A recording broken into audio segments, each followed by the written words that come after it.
Hello, guys. I am Shane Davis, 20-year comic book veteran. I'm here with Yanzi Lin, and today we are bringing you news of Marvel Comics drastically being restructured right now. This is happening live. If you guys will, hit like, subscribe, ring the bell for notifications. Now, Marvel has had a flop recently called Ant-Man 3, Quantum, whatever. It doesn't matter because it didn't. People hated it. The shows have not been viewed very well on Disney Plus. They've been some of their lower ranking shows. And now, this just in, Disney absorbs Marvel Entertainment amid layoffs. Okay, so the chairman, Ike Perlmutter, has been let go. So for people who don't know, Ike bought basically Marvel back in the day because he had access. He was Toy Biz. He basically had access to make action figures. So he bought Marvel Comics because they had a huge library of characters for him to make toys. And, you know, he nurtured the comic company. He was known for being very stingy. There are stories from Bob Harris, who was at Marvel Comics at the time, buying like a coffee maker for his employees at Marvel Comics so they wouldn't leave the building, and Ike calling him up to yell at him for spending any money, stationery being rationed, all this stuff. But he basically ran Marvel on a very, very tight budget and, you know, for success for many years. And then eventually a little company, a little mouse with some ears called Disney came along and bought him up. He had a ranking in that company of some sort during that time, but he still oversaw Marvel. And a lot of this was all based in New York City. Maybe not so much any longer. Tell us about this, Yanzi. So recently, Disney announced that they're cutting 7,000 staff members. It wasn't really clear exactly where they're cutting from, but now it looks kind of obvious. So Disney's cost-cutting measures have reached to the top echelons of the company. Ike Perlmutter, chairman of Marvel Entertainment, has been laid off, as his division, which is separate from Marvel Studios, is absorbed into other units of Disney. Along with Perlmutter, Marvel Entertainment's co-president Rob Steffens and chief counsel John Terretzen were also dismissed. Dan Buckley, president of the division, is staying and will report to Marvel Studios chief Kevin Feige. So sounds like a pretty big layoff. You're basically getting rid of all the top people in Marvel. So what does this mean exactly, though, especially to us when we want to talk about things like comics? Well, Rich Johnson here has this article which kind of puts it in perspective.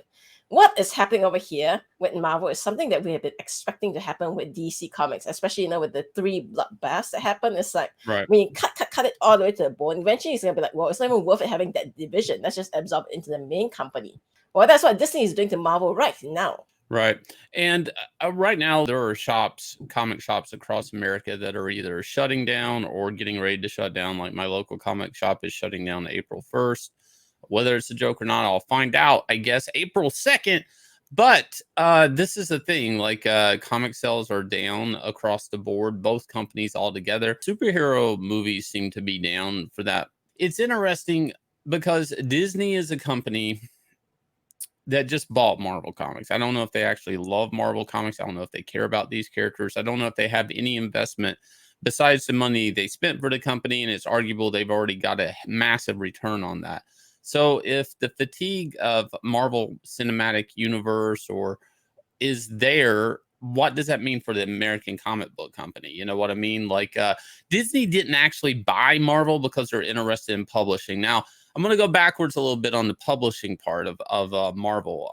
They did a deal probably sometime last year. We did videos on it where they basically did deals with Penguin. Penguin is a book company, Penguin Random House, that you probably see their coffee table books, or they have a huge publishing arm. They publish YA books, they publish pro books, all of this stuff. They just have a real big toehold into the actual real book market, like meaning like your Barnes and Noble and stuff like that. So when they did that deal, Marvel basically, they had already left Diamond, the direct market. These are all, people are going to say, well, you can't read into that one thing. You can't read into that one thing.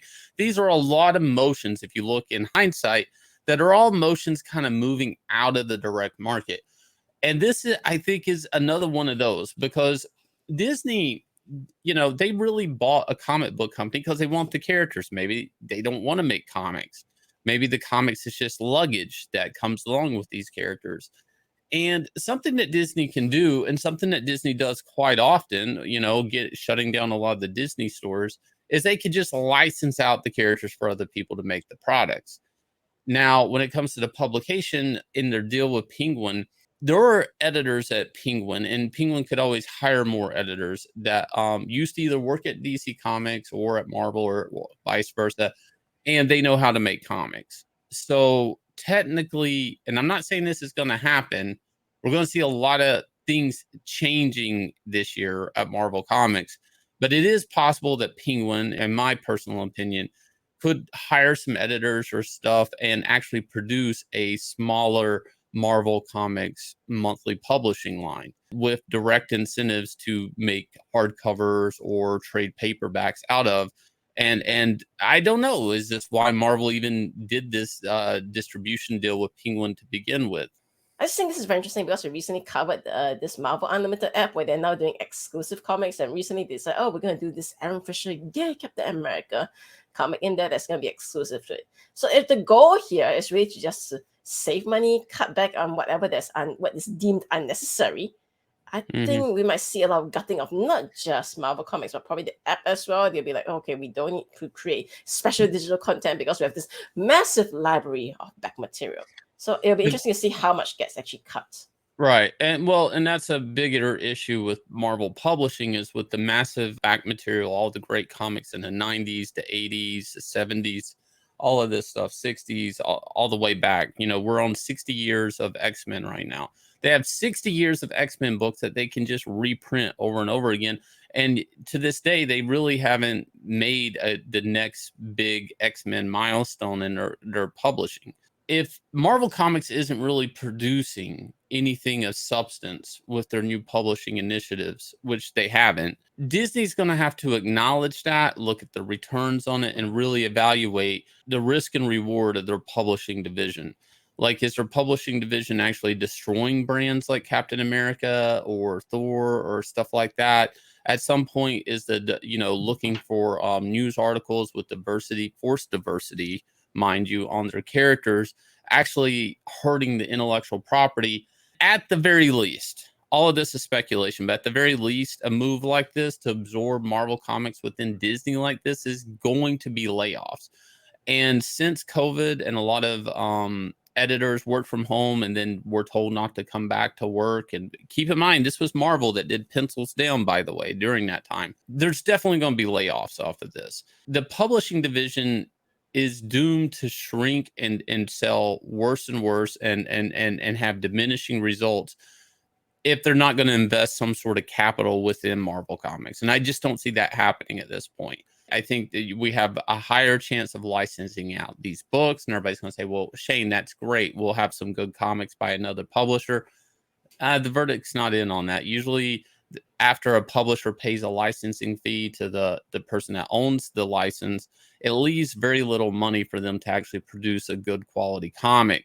IDW, for example. Right. Usually artwork is lackluster. Maybe you get an okay story or a good story, but the publisher themselves that are licensing it really have no stake in the comic exactly, besides, maybe it makes a profit. That's it. So guys, this year's going to be very interesting for Marvel Comics. We'll keep up with that. There's going to be layoffs at the least off of this. So maybe this week, next, we'll hear more about that. But if you guys will, please go check out our own crowdfunded comic, Inglorious Rex, coming down at the end of the month. You will not be able to buy this. This is Shane Davis's Inglorious Rex Volume 2. If you missed Volume 1, please go check it out. This is Alex Stone being dragged into the world of Rex fighting, where he is laced up his neural system to a 20-ton kaiju to defend the city. Every punch he throws, he will get closer and closer to figuring out what was the secret behind his brother's demise. Please go check this book out. If you like world building, if you love monsters, if you love futuristic cities, apocalyptic landscapes, all of that stuff is in this book. I'll leave you guys with a trailer for Inglorious Rex. Please hit like, subscribe, ring the bell for notifications. I'll catch you guys again with another video.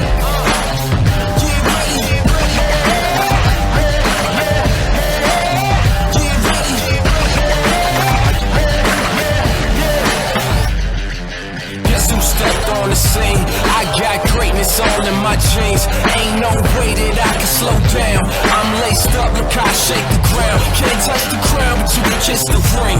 Close Close your eyes and see how I live a dream. I'm too smooth, MJ with the lean. Don't be fooled, I came through with the team. This is over their heads, how high can it go? I'm too over the edge, got my eyes on the goal. And we right back at it, keep them right on their toes. Look at the way that I move, this is all that I know. Cause I got the drive, I put it in gear. Line them up, I don't see no competitors here. If it ain't first place, we really can't settle for it. Listen up, get ready for it.